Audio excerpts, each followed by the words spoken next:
নির্বাচন কমিশনকে সতর্ক থাকতে হবে যে একটি সুষ্ঠু নিরপেক্ষ নির্বাচন করতে হলে যে বিষয়টি সবচেয়ে গুরুত্বপূর্ণ, যে দায়িত্বটি সবচেয়ে গুরুত্বপূর্ণ, সেটা হচ্ছে নির্বাচন কমিশনের দায়িত্ব। কিন্তু আপনারা সবাই জানেন যে নির্বাচন কমিশনের হয়তো 5 জন বা কয়েকজন সদস্য রয়েছেন, তারা আমাদের যে সংবিধান, সেই সংবিধানের মাধ্যমে তারা এখানে এসেছেন এবং একথা বলার অপেক্ষা রাখে না। নির্বাচন কমিশনের নিজস্ব যে জনবল, সেটা কিন্তু অত্যন্ত সীমিত। আমাদের দেশে ইংল্যান্ড এবং আমেরিকার মতো আমরা নির্বাচন করি একটি দিনে, সাধারণ নির্বাচন একটি দিনে অনুষ্ঠিত হয়, সকাল থেকে বিকেল বা সন্ধ্যা পর্যন্ত।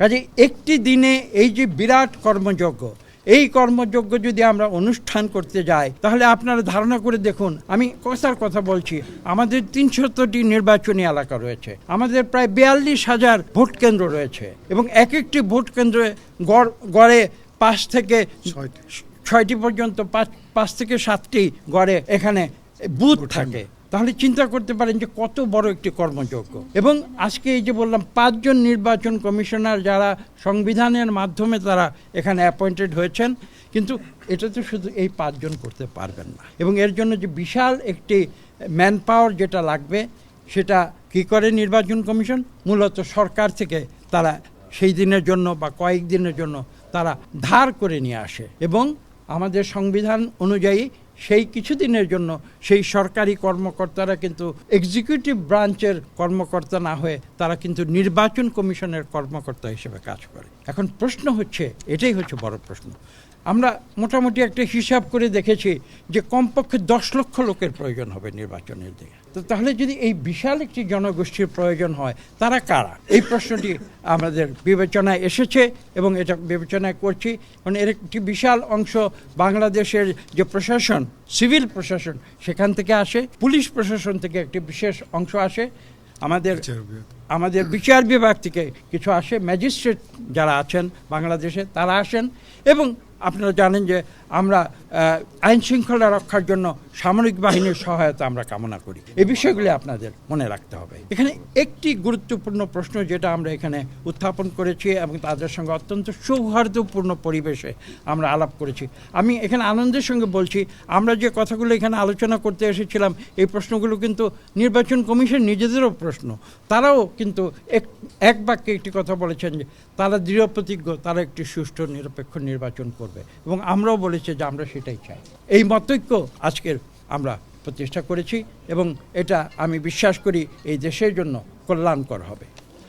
যে কথাটি বলছিলাম, এই যে বিশাল একটি প্রশাসনিক অনুবিভাগ থেকে যে যাদেরকে নির্বাচন কমিশন নির্বাচনের দিনে বা সেই কয়েকদিনের জন্য নিয়ে আসবে, এখন একটি প্রশ্ন হচ্ছে, বিগত 15 বছর আজকে আমাদের দেশে যেভাবে আমাদের প্রশাসনিক বিভাগকে তৈরি করা হয়েছিল, মোটিভেট করা হয়েছিল একটা রাজনৈতিকভাবে, আসলে প্রশাসনের লোকেরা তো কোনো রাজনৈতিক দলের সদস্য হতে পারেন না আমাদের দেশের আইনে।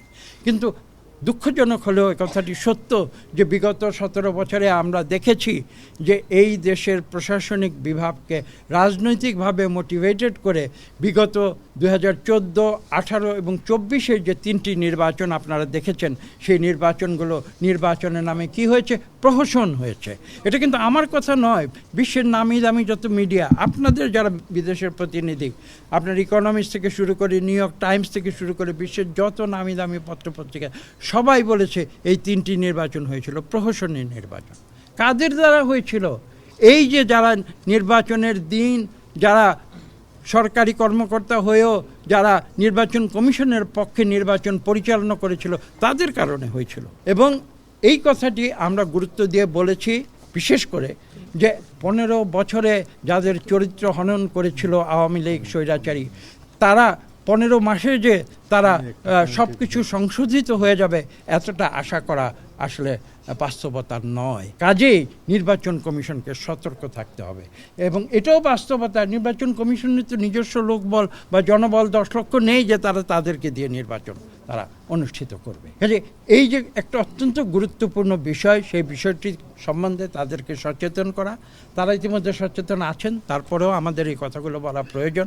সেই মূল কথাটি আমরা বলেছি এবং বিশেষ করে বিতর্কিত যারা, প্রশ্নবিদ্ধ যারা রয়েছেন, তাদের যেন আগামী নির্বাচন প্রক্রিয়ায় কোনোভাবে অংশগ্রহণ করতে না পারে, কোনো প্রভাব ফেলতে না পারে, সেই সম্বন্ধে নির্বাচন কমিশনকে অত্যন্ত সতর্ক থাকতে হবে। এটা ছিল আমাদের আলোচনার একটি মূল বিষয়। তাছাড়া আরও অনেকগুলো বিষয় নিয়ে আমরা আলোচনা করেছি বিস্তারিত। সেই বিস্তারিত আলোচনায় আমার মনে হয় এই মুহূর্তে যাবার কোনো প্রয়োজন নেই। আপনারা জানেন আইন শৃঙ্খলা পরিস্থিতি নির্বাচনের দিন। আমরা বলেছি যে এই সরকার, এই নির্বাচন কমিশন যখন দৃশ্যমান হবে যে তারা একটি সুষ্ঠু নিরপেক্ষ নির্বাচন করতে চায়, আমি ব্যক্তিগতভাবে বলেছি আমার বিশ্বাস, আমরা অনেকেই যে ভয়টা পাচ্ছি যে নির্বাচনের দিনে বিশৃঙ্খলা হবে, আইন শৃঙ্খলা পরিস্থিতির ক্ষতি হবে, আমি বিশ্বাস করি যে বাংলাদেশের মানুষ, তাদের অন্তরে গণতন্ত্র রয়েছে, তারা গণতন্ত্রে বিশ্বাস করে এবং তারা গণতন্ত্র প্রক্রিয়া, যেটা তার বিগত 15 বছর যে গণতান্ত্রিক প্রক্রিয়া তারা নিজেদের ব্যবহার করতে পারেনি, সেই গণতান্ত্রিক প্রক্রিয়া একটি সুষ্ঠু নিরপেক্ষ ভোটদানের মাধ্যমে তারা সঠিকভাবে তাদের অধিকার প্রয়োগ করবে।